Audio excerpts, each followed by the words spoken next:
International tourists covet a ticket to Prime Minister's Questions, seen as one of the best free pieces of entertainment in London. But anyone who sat in the public gallery and watched the Wednesday lunchtime spectacle must have asked, what has happened to this country?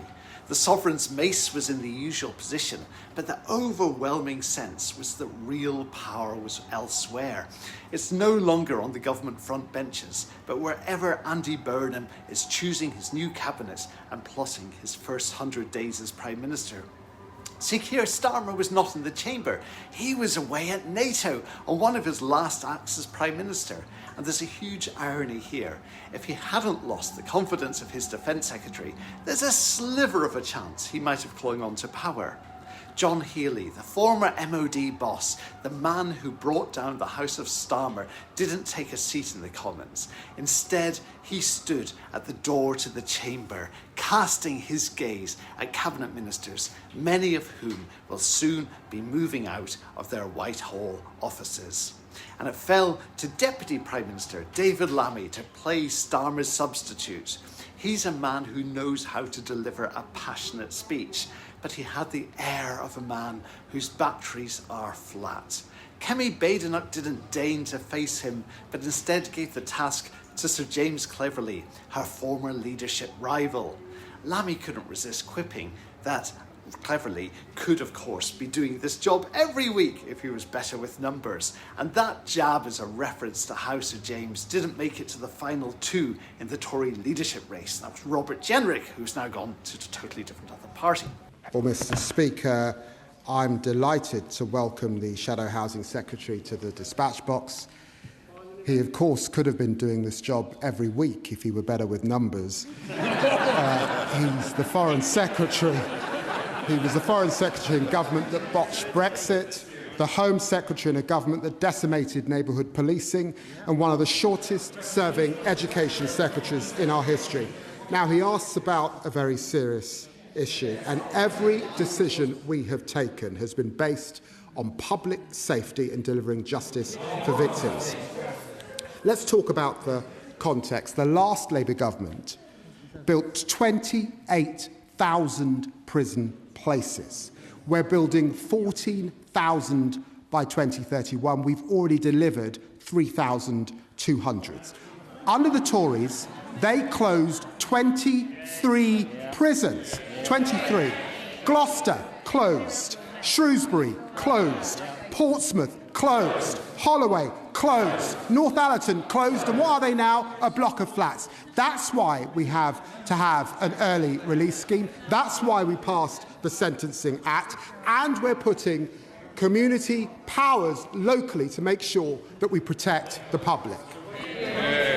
Sir James Cleverly. Mr. Speaker, he makes a joke about the use of figures. Let me give him a figure. 50,000 prisoners released early in just 2 years on his watch. And I am genuinely shocked. Mr. Speaker, that when given the opportunity to apologise to victims, he very publicly failed to do so. And let me remind him what this is about. Let me quote Fiona Goddard, herself a victim of grooming gangs, who has been brave and open about how his policy will impact her. And she says, "Finding out that they may be released early has completely set me back. I have barely left the house. I feel constantly anxious, frightened, and unsafe. I can barely sleep." This is the impact his policy is having on victims. He refuses to apologise. But why is he pursuing a policy which he must know is both wrong and dangerous? But this wasn't a PMQs where zingers were flying around the chamber. The mood was downbeat. Sir James pilloried the Justice Secretary for an early release scheme, which he says means 50,000 prisoners are released early in just 2 years. And he challenged Mr. Lammy to apologise to the victims of the rapists, sexual predators and paedophiles he's planning to release early. Now, things have got to a bad state in the country where a government minister has to be urged to say that not one rapist or paedophile will be released early later this year. And David Lammy could probably think of 5,000 things he would rather be doing than answering questions on this miserable topic, in which could be one of his last outings as Deputy PM. Behind him sat Lucy Powell, the Deputy Labour leader, who is a champion of Mr Burnham. Change is coming to the Labour benches, and Chancellor Rachel Reeves looked grim. The fact that Labour is marking its second anniversary in power with a leadership election is a recognition of just how bad things have gone. This is a very serious issue, and the Honourable Gentleman is experienced in this House.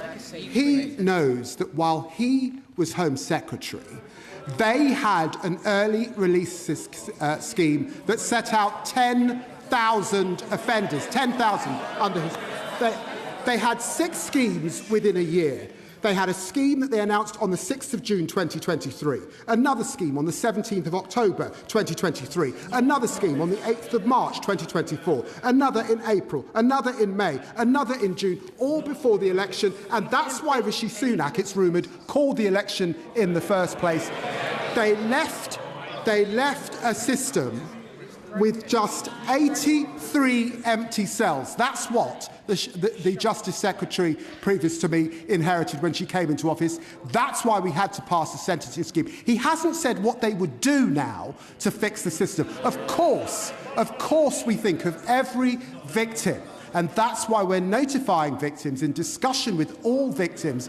I sat last week in my surgery with a victim of grooming gangs. All of us want to see offenders locked up. That's why we've got to have prison capacity. Sir James Cleverly. Mr Speaker, he talks about 10,000 early release over 14 years of Conservative government. They have released 50,000 in 2 years. And he knows it's wrong. He is a good man. He must know that it is wrong to release 5,000 serious criminals, including rapists, including paedophiles. And not only does he know it's wrong, but his party knows it's wrong. 400 Labour MPs and not one voted to support the government's policy in the vote last night. They know it's wrong.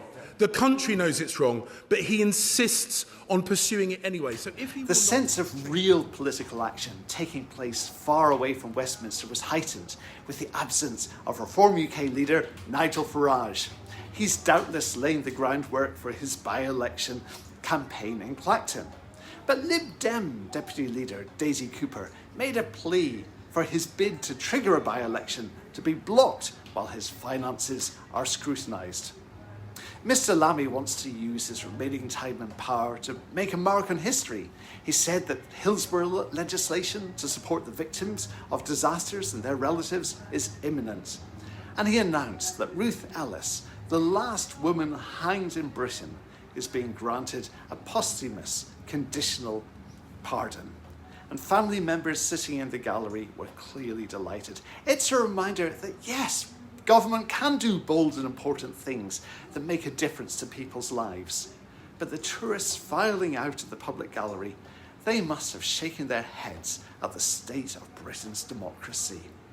Nobody's expecting Andy Burnham to usher in a golden age, but many people who watch PMQs will be thinking, someone needs to get a grip.